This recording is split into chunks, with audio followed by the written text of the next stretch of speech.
നമ്മളൊക്കെ ഇന്നല്ലെങ്കിൽ നാളെ മരിച്ച അള്ളാന്റെ മുന്നിൽ ചെല്ലുമ്പോ ചോദ്യം ഉണ്ടാകുന്നത് നമ്മൾ മറക്കാതെ. ഇങ്ങനെ ഓരോരുത്തർ ഉണ്ടാക്കിയൊക്കെ സ്വീകരിച്ചൊക്കെ ദീനായിട്ട് ഇതിനൊക്കെ പഠിച്ചോ കൂലി തരുന്ന ബന്ധം സങ്കല്പിച്ചു നോക്കുക.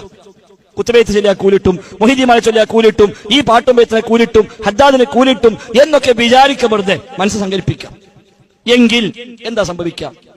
എല്ലാ ദിവസവും ഇഷാമരിബിന്റെ ഇടയിലോ അല്ലെങ്കിൽ ഇഷാക്ക് ശേഷമോ ഒക്കെ നമ്മളെ പല മിക്കവാറും പള്ളിയിൽ ഹദ്ദാദ് ഉണ്ടല്ലോ. ആരെ ഉണ്ടാക്കിയത്? 600 കൊല്ലം മുമ്പ് ബാ അലവി അൽ ഹദ്ദാദ് എന്നാൾ ഉണ്ടാക്കിയതാണ്. അതിപ്പോ എല്ലാവരും സമ്മതിക്കും, തർക്കമൊന്നുമില്ല. ഒരു ഹദ്ദാദിനെ പോയിട്ട് ഉസ്താദെ ഈ ഹദ്ദാദ് ആരുണ്ടാക്കിയെന്ന് ചോദിക്കാം. റസൂൽ ഉണ്ടാക്കിയ സഹാബികളൊക്കെ പട ചൊല്ലിന്ന് ഒരു ഉസ്താദും പറയില്ല. നിങ്ങൾ ചോദിച്ചു നോക്കി.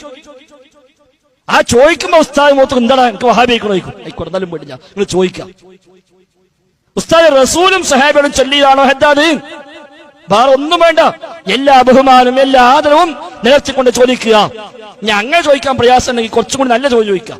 ഉസ്താദ് റസൂലിന്റെ കാലത്ത് ഏശാമരിബിന്റെ ഇടയിലാണോ ഏശാക്ക് ശേഷമാണോ ഹദ്ദാദ് ചോദിക്കുക? ഒന്നില്ല, നമുക്ക് ആ സമയം തന്നെ നമുക്കും ചെല്ലാനാണ്. അപ്പൊ ഉസ്താദ് മണ്ടമ ചൊല്ലു എടാ അന്നതൊന്നുമില്ല. പിന്നെ എന്നേ ഉസ്താദ് ഉണ്ടായി?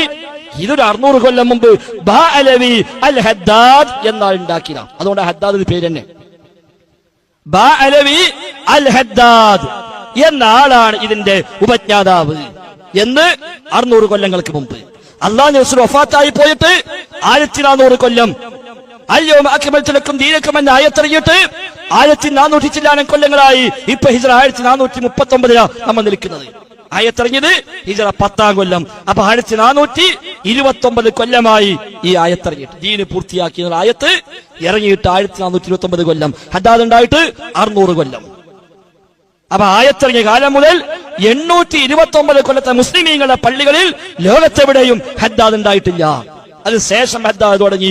നമ്മൾ പറയാ നമ്മൾ പഴയതാണ്, നമ്മൾ പാരമ്പര്യമാണ്, മറ്റൊക്കെ പുത്തമ്പാതിയാണ്. അല്ല, ഞാൻ പറഞ്ഞ ഇതിനൊക്കെ കൂലി കിട്ടും സങ്കല്പിക്കാം. നബി പഠിപ്പിച്ചിട്ടില്ലെങ്കിലും സഹാബകൾ ചെയ്തിട്ടില്ലെങ്കിലും ഇതൊക്കെ കൂലി കിട്ടും എന്ന് സങ്കല്പിക്കുക. എങ്കിൽ എന്താ സംഭവിക്കുക? നമ്മളെ മഹ്ശറയ്ക്ക് വരുമ്പോ നമ്മളെ നന്മയുടെ ഏട് തരുമ്പോ നമ്മളെ ഏട് എന്തൊക്കെ ഉണ്ടാകാം? ഒരു 100 കുത്തുബിയത്ത്, ഒരു 10,000 ഹദ്ദാദ്, കുറെ നാരിയ സ്വലാത്ത്, കുറെ ബദർ ബൈത്ത്, കുറെ മുഹീദ്ദീമാല, കുറെ മൗലൂദ്, കുറെ നബിദിനാഘോഷം, കുറെ ജാറത്തങ്ങ് പോയത്, നാച്ചപ്പെട്ടി പൈസ ഇട്ടത്, ഇതൊക്കെ നമ്മൾ നന്മയുടെ തുലാസിലുണ്ട്. നിസ്കാരം, നോമ്പ്, സക്കാത്ത്, ഹജ്ജ് ഒക്കെ അതുണ്ട്. സഹാബികളെ കിതാബ് കൊടുക്കുമ്പോഴോ ഉമർ ഖത്താബിന്റെ ഏടിൽ എത്ര ഹദ്ദാദ് ഉണ്ടാകും? ഉമർ ഖത്താബിന് കിട്ടുന്ന ഏടില് ഹദ്ദാദ് ഉണ്ടാവില്ല, കുത്തുബൈത്ത് ഉണ്ടാവില്ല, റാത്തീബ് ഉണ്ടാവില്ല, സ്വലാത്തുൻ നാരിയ എന്ന നാരിയ സ്വലാത്ത് ഉണ്ടാവില്ല. ആ നിരക്കുള്ള പലതും കാണൂല. ഉമർ ഖത്താബ് നബി വിളിച്ചു, എന്താ നബിയെ ഓല ഏടിൽ വേറെ കുറെ കാണുന്നു? അത് ഹദ്ദാദു റാത്തീബൊക്കെ. ഹദ്ദാദു റാത്തീബ് എന്താ? അതൊക്കെ ഓല് പിന്നെ ഓരോരുത്തരുണ്ടാക്കിയിട്ട് ഓല് കുറെ ചൊല്ലി തീർത്ത് അതിനൊക്കെ കൂലുണ്ട്.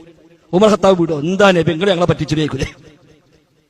ഞങ്ങളോട് നിങ്ങൾ പറഞ്ഞു ദീനൊക്കെ പൂർത്തിയാക്കി, ഇഞ്ഞൊന്നുമില്ല, കൂട്ടാനും പോടാ കുറക്കാനും പോടാ, ഇതനുസരിച്ച് ചെയ്ത് അങ്ങനെ സ്വർഗം കിട്ടുന്ന ഞങ്ങളെ പറഞ്ഞ് പറ്റിച്ച് പോയിട്ട് ഇപ്പൊ കണ്ടോ അവിടെ നിങ്ങൾ കിനാവിലൊക്കെ പോയിട്ട് സ്വപ്നത്തിൽ പോയിട്ട് പറഞ്ഞു കൊടുക്കുക, അതുണ്ടാക്കിക്കോ, ഇതുണ്ടാക്കിക്കോ, അങ്ങനെ ചെല്ലിക്കോ, ഇങ്ങനെ ചെല്ലിക്കോ എന്ന് പറഞ്ഞിട്ട് ഓലൊക്കെ പട ചെല്ലി ഇപ്പൊ കണ്ട ഓല ഞങ്ങളെക്കാളും മേലെത്തി എന്ന് പറയില്ലേ?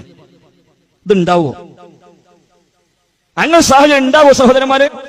ഇതിന് കൂലി കിട്ടുമെങ്കിൽ ഇതല്ലേ സംഭവിക്കാം? കൂലി കിട്ടൂലെങ്കിലോ എന്തിനാ ഏർപ്പാട്?